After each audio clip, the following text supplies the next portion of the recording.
Hi, it's Dorothy Guinan with Scrapbooking Quebec. I'm back with video 2 in my 7-part mini-series, Power Scrapping.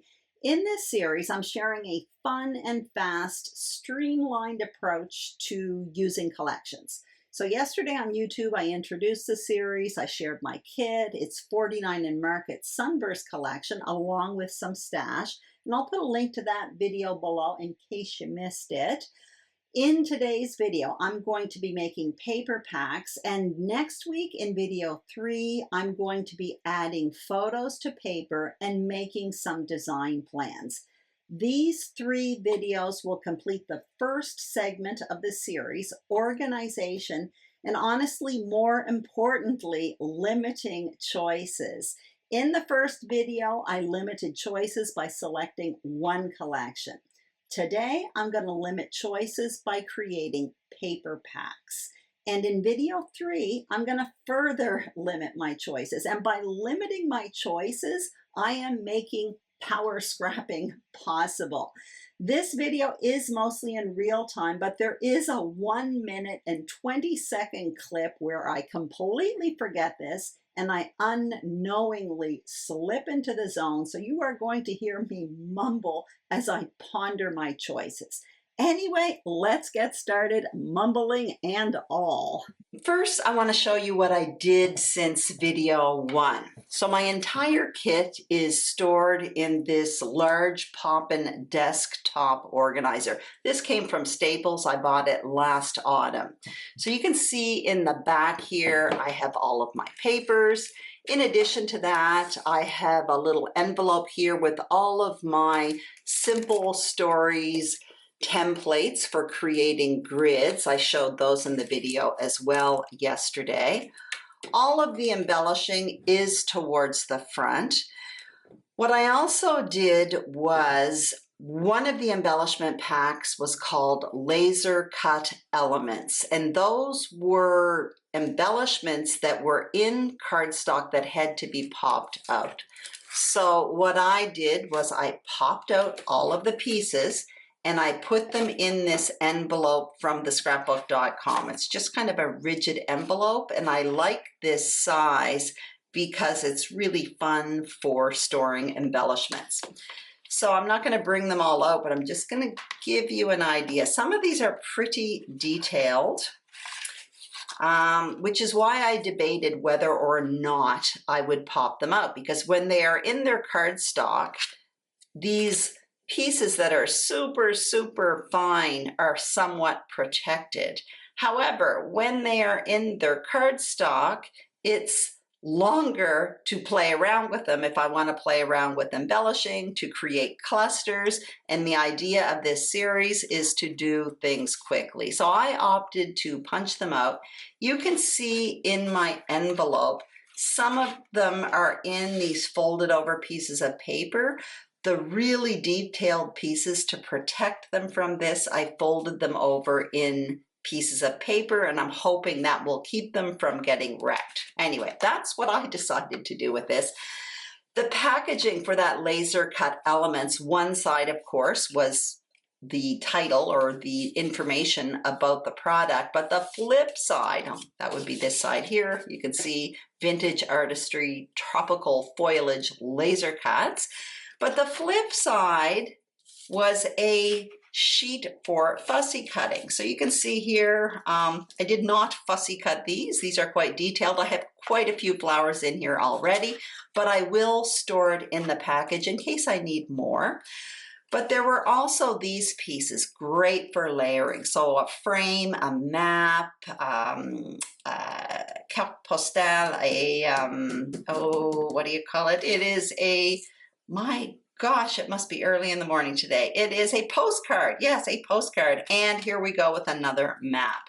So what I'm going to do with this is I'm quite simply going to slip this piece that's not cut yet in with my other pieces that are already cut. You can see I have another one of these envelopes. In here are all of the ephemera pieces. I put them in here in video 1. I'm going to slip these other pieces directly in there with my ephemera pieces. And then everything else is in here. The only thing I didn't do that I want to do is the cover sheet for this collection. The flip side, once again, great for fussy cutting. And for some reason, I just couldn't bring myself to cut into this. I guess it's because I haven't cut into the collection already, and I just like looking at the cover for all of the information. I am guessing that once I cut into this material, I'll be cutting up this sheet. Anyway, let me get out my paper on the desk, and then we're going to start building paper packs. So I have myself set up here. You can see I've got all these piles of paper. First of all, I have a little pack of Post-it notes. I also have the printed paper pack. I showed you this in the video yesterday. 49 in Market is kind of special in the sense that their large print papers often look like this with a big image on it, which is different than a lot of other collections. I also have the solids from this collection, and in the video yesterday I did add some 49 in Market solids from past collections, so those are in here as well. And in addition to that, I have white and black cardstock from my stash because I use white and black cardstock all the time. So let's get started. I'm going to start with this one here. When I create paper packs, I am thinking for a double page spread because I am a double page scrapbooker. So I have a printed paper here with a little bit of imaging here and some watercolor background. So these I am considering my big print. So what I want to do with this is bring in some other coordinating paper, and it's easy because it's all from the same collection. The kit was already selected so that I would have material to match. So like I mentioned in the intro, I did limit my choices already. So what I want to do is select some more paper to go with this. So typically when I have a big print, I would be selecting a smaller print to go with it and maybe some solids. So let's get going with that.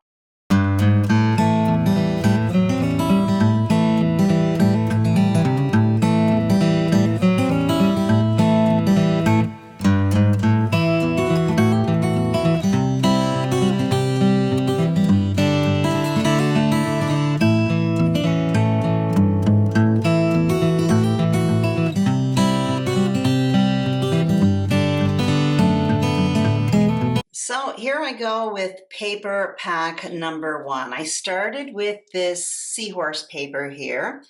Then I kept flipping through the printed paper. Typically I look for a print that has a smaller print on it. I really ended up loving the color of the blue with this blue map.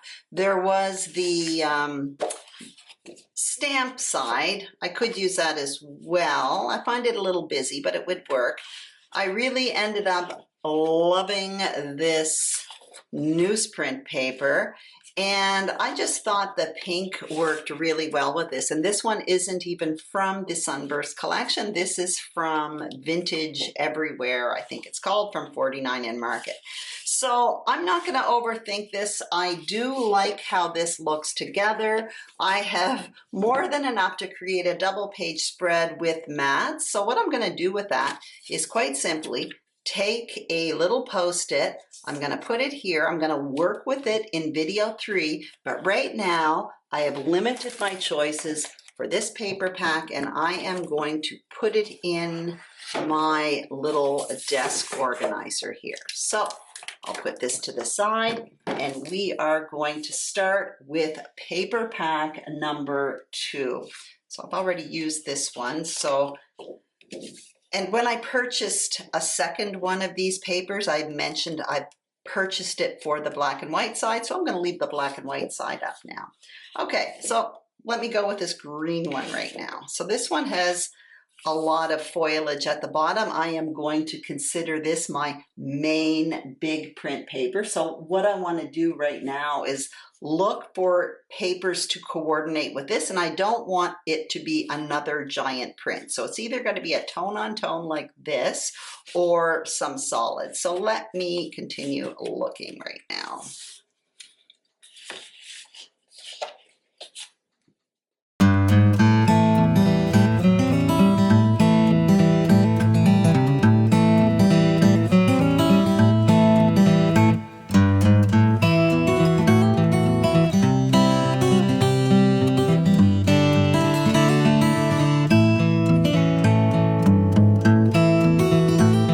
this one I did not overthink too much. So I have the blue and green solids with that. I really, really like how this works.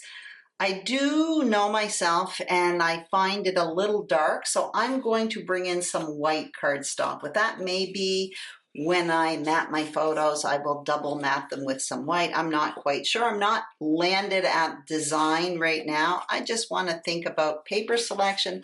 I am trying to limit my choices here, but I do like how that looks. So once again, I'm going to put this together.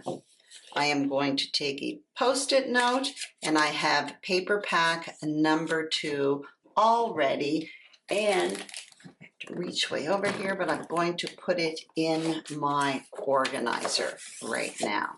So now what I want to do is move on to paper pack number 3. I think I probably mentioned this earlier. I don't overthink this because I know this isn't the final decision. I can always come in and change my mind, and I keep that in mind when I'm actually creating these paper packs, because otherwise I would get bogged down with decision. So the next big print here is this flamingo print. Very, very pretty. Let's have a look at the other side first. Okay, so that's more of a solid. So I want to use this side because it's kind of like my print. So what am I going to bring in to go with this? So let me put this camera on fast forward as I flip through my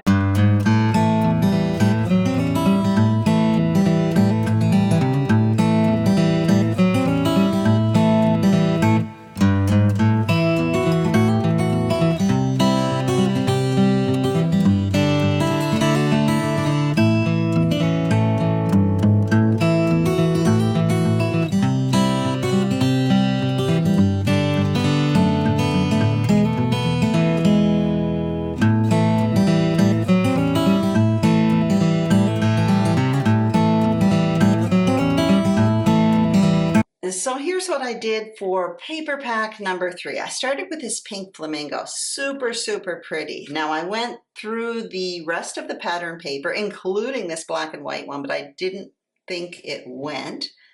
Then I went through the solid paper. I really, really loved how that pink looked with it. I am noticing that I definitely prefer the more saturated colors to these ones that look a little bit more distressed. I think it's because I like matting layouts and I like matting photos. Anyway, I really like how that looks. But then I went back and suddenly this tighter print, which is a black and white print, looked better to me. So that's how paper pack number 3 evolved. So once again, I'm going to put a Post-it on it. I am going to work with paper pack number 3 in video number 3. Now we are going to work on paper pack number 4. So I want to pick a large print. I might as well go with this one right here. It is a palm tree. Okay. So what can I have to go with this? Let's see.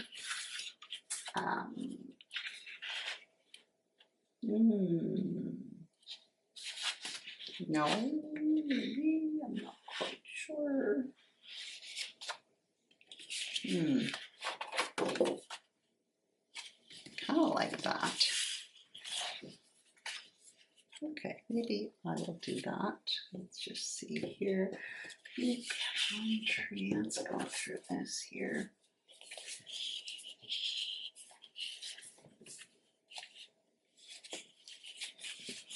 No, let's just move this up here.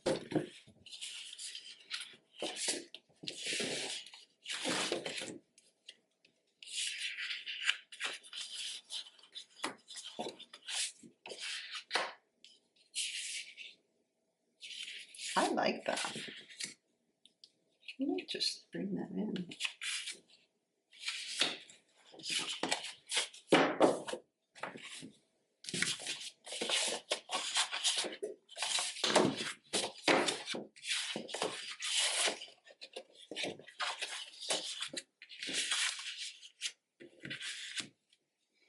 So here is paper pack number 4. For this one, I actually brought in the flip side of another print. I do like how this looks. It has little waves in it, but it does kind of read as a solid, and I already have my solid pinks in another paper pack.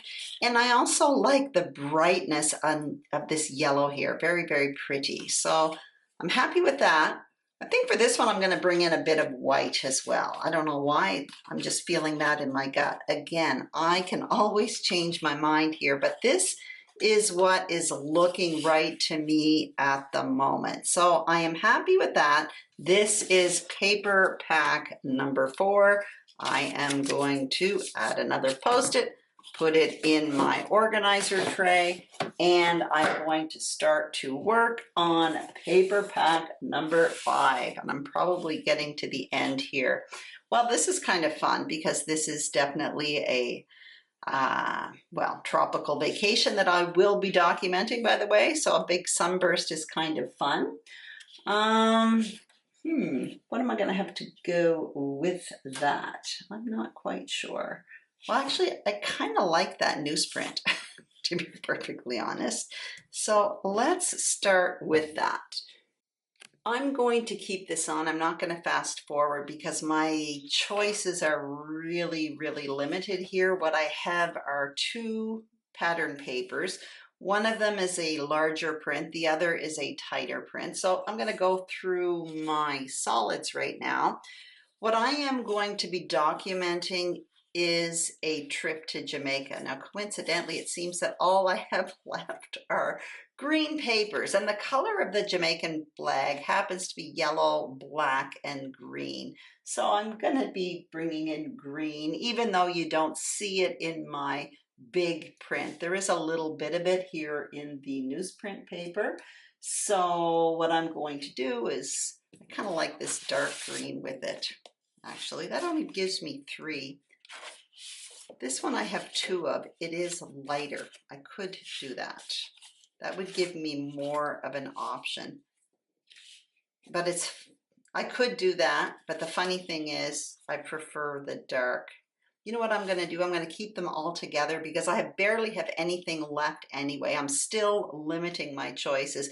But for this one, I think I am going to be bringing in white and black cardstock. So again, like I mentioned, the colors of the Jamaican flag are yellow, green, and black. So this is just going to bring in a bit more black. I do have this paper left over. That's okay. I'm just going to put that in my organizer tray. And aside from that, I have 5 paper packs to create 10 layouts. Now, I know myself, I overestimated with each one of these piles because even though I'm limiting choices, I do like to have choice within my limited choice. So chances are with my leftovers, I will be able to make another page pack. But first, I'm going to have to work through these. So I'm going to put this in my organizer, and in my next video, I'm going to work through this and add more to it and create some page kits with photos. So that's it for video 2 in my 7-part mini series, Power Scrapping. My paper is divided into packs. The next step will be to add photos to paper and jot down any design ideas. You can expect that video, number 3 in this series, on March 8th. And after that, I'm going to be ready to power scrap. If you enjoyed this video, I would greatly appreciate a thumbs up. And if you haven't subscribed to my YouTube channel, Scrapbooking Quebec, I would be honored and thrilled if you did. Also, if you are a subscriber, thank you very, very much. Have a wonderful day, and I will see you soon on YouTube. Bye-bye.